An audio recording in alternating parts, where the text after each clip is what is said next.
আদি ৩-০ একজন জনপ্রিয় পডকাস্টার যার কাজ হল পরিত্যক্ত বা ভুতুড়ে স্থানগুলো নিয়ে গবেষণা করা।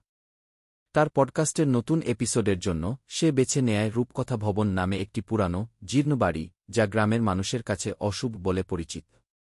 শোনা যায় এই বাড়িতে একসময় এক পরিবার রহস্যজনকভাবে নিখোঁজ হয়েছিল এবং তাদের কোনো চিহ্নই পাওয়া যায়নি। গল্পের মূল অংশ। আদি তার অত্যাধুনিক রেকর্ডিং সরঞ্জাম এবং একটি নাইট ভিশন ক্যামেরা নিয়ে রাতের আধারে রূপকথা ভবনে প্রবেশ করে।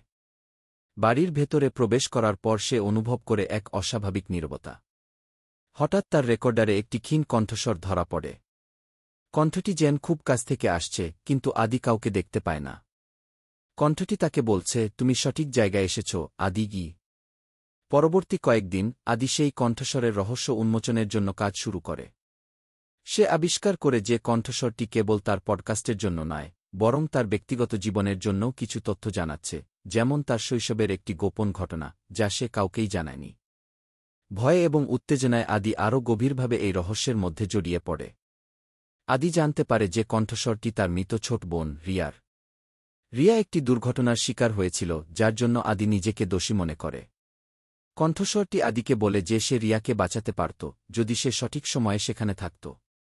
আদি বিশ্বাস করতে শুরু করে যে তার বোন হয়তো সত্যিই তার সাথে যোগাযোগ করার চেষ্টা করছে। আদি তার একমাত্র বন্ধু ও সহকর্মী মিতার ২-৮ কাছে সাহায্য চায়।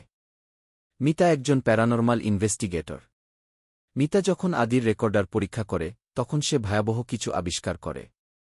কণ্ঠস্বরটি রিয়ার নয়, এটি একটি প্যারাসাইটিক সত্তা যা মানুষের প্রিয়জনের কণ্ঠস্বর অনুকরণ করে তাদের দুর্বল করে এবং শেষ পর্যন্ত তাদের মন দখল করে নেয়।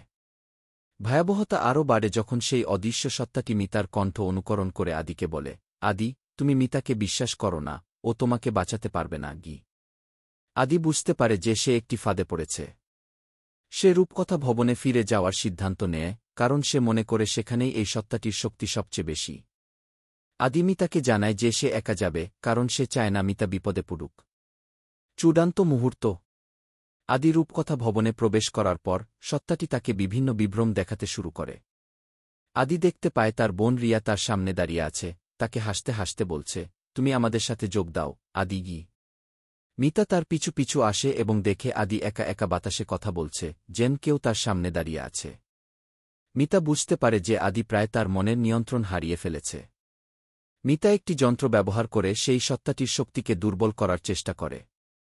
সত্তাটি তখন তার আসল রূপ দেখায়, একটি ছায়াময়, বিশ্রী আকৃতির প্রাণী যা তার হাত দিয়ে আদির মস্তিষ্ককে নিয়ন্ত্রণ করার চেষ্টা করছে।